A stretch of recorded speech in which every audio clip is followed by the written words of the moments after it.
Hello friends, welcome to our channel Brain Alive. We will study energy bands in intrinsic semiconductor in this video.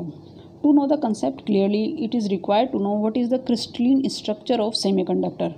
In this case, we are taking the example of silicon and also the effect of temperature on it. First, we will see the crystalline structure. This is the atomic structure of silicon. It is the outermost shell and it has valence electron, and these two are the inner shells. These two shells are completely filled, and these two completely filled inner shells form the positive core of the atom along with its nucleus.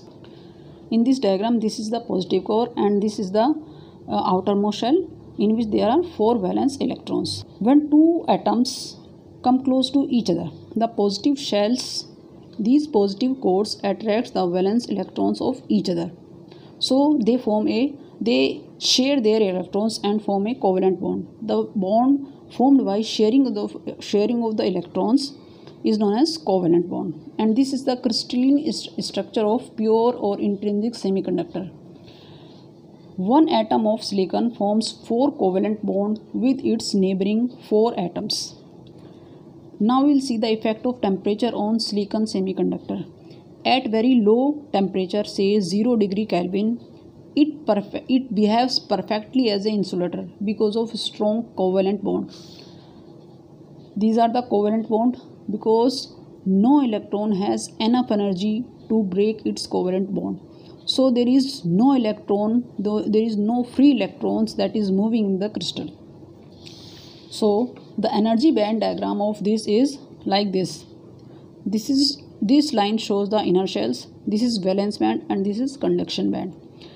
In valence band there are electrons and there is no electron in the conduction band. This is because no electron has enough energy to cross this 1.1 electron volt forbidden energy gap.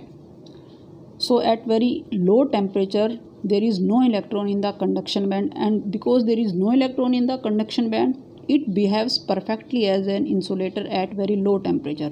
So semiconductor, whether it is silicon or it is germanium, at very low temperature it behaves as a perfect insulator because there is no conduction, though there is no electron in the conduction band.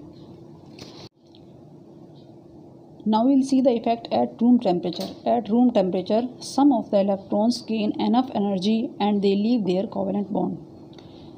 When they leave their covalent bond, in the covalent bond there is an empty space. This empty space is shown by this circle and this is called the hole.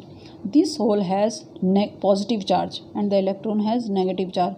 Because this hole has positive charge, so this can also serve as a carrier of electricity. Now this free electron is moving randomly in the crystal lattice. Randomly means it has no direction. It can move here and there in the crystal lattice. When we say that the electron is moving freely in the crystal lattice, means they are in the conduction band. Now we will see the energy band diagram of pure silicon at room temperature. This is the inner shell, this is valence band and this is conduction band. In this case, we have shown some electrons. These are the electrons and these are the holes. These holes are shown by empty circle and the electrons are shown by solid circle. When the electrons in the covalent bond gain enough energy, they cross this forbidden gap of 1.1 electron volt and jump to the conduction band. Now these electrons are free to move in the crystal lattice. And only these electrons are responsible for the current conduction. So this is the energy band diagram of pure or intrinsic silicon at room temperature. I hope you understand the concept. If you like the video, please hit the like button and subscribe the channel. Thanks for watching the video.